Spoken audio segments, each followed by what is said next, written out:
Well, there are thousands and thousands of French troops right now in the West African nation of Mali, and hundreds of British troops. What are they doing there, and why are there hundreds of thousands of Malian refugees fleeing the country? Joining me now is Alice Ukoko from Women of Africa. Welcome back, Alice. Dangerous times yet again. Whenever you're on, there are such a refugee crisis. No reporting suddenly.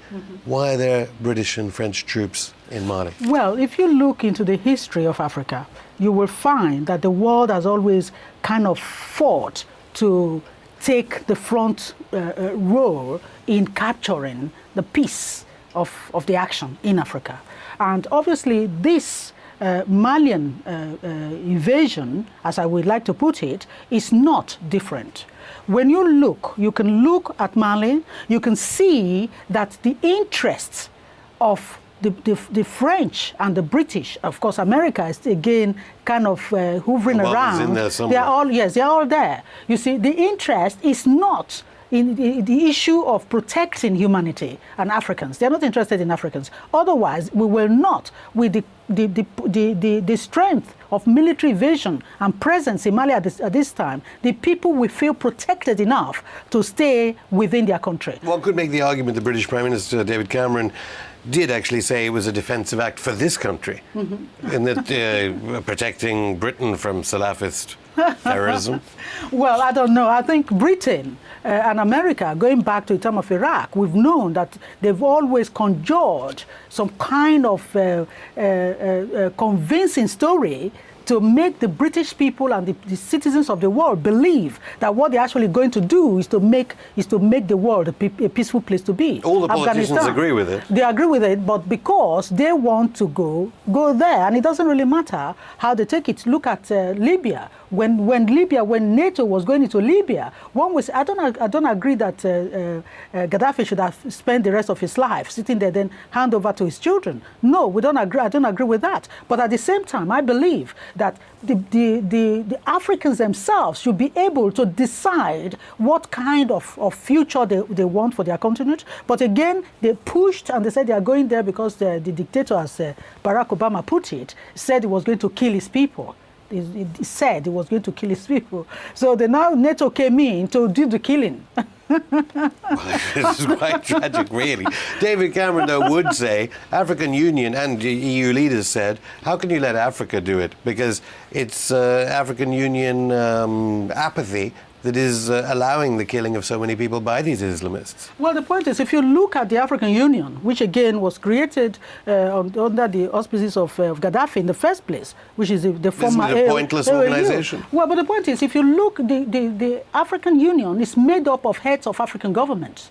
And if you look at the weakness of the heads of the African government, which is something that has been created by the West, because Africa has never been allowed to have strong government. And I would say that if you have any government that is not able to defend the integrity of its own area, is not worthy of being a government. You're not supposed to be in government if you know that you cannot protect. And that is the kind of weakness that is being reflected in the AU. Africa cannot continue to have external interruption because because of the richness of our land. Our people are being driven left, right, and center. And I can tell you that even in Mali, as we speak, a lot of crime is being committed by the soldiers that are there. We've seen it. We've seen Iraq. So you're saying that the people of Timbuktu and Gao should have continued to be terrorized by Salafists? Well, the point is, if you look, when we talk about terror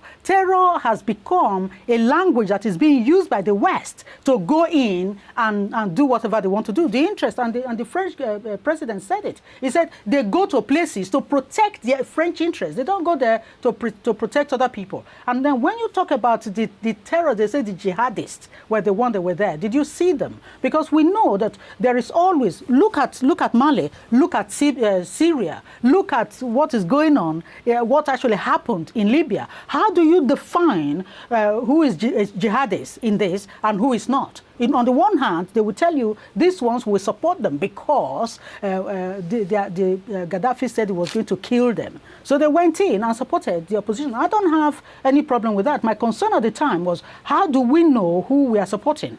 Because you are spreading arms through the continent, and you are spreading it in a continent where civil society is not empowered. So how do we come out of this? That is the point. We go back to the AU. AU has been completely something else. We become like spectators in our own affairs. That is what we become, because we do not have... Should we dissolve the AU? I think what should happen is that we should have a parallel civil society organization like the African Women Commission that the Women of Africa is working on, so that we have a parallel body that kind of dilute, if you like, and equalize a very weak government. If you look at terrorism, if you like, what we call the terrorists, these are just people that are struggling to change a system. You can, for Mali produces is the third largest gold producer in the whole of Africa, and yet the people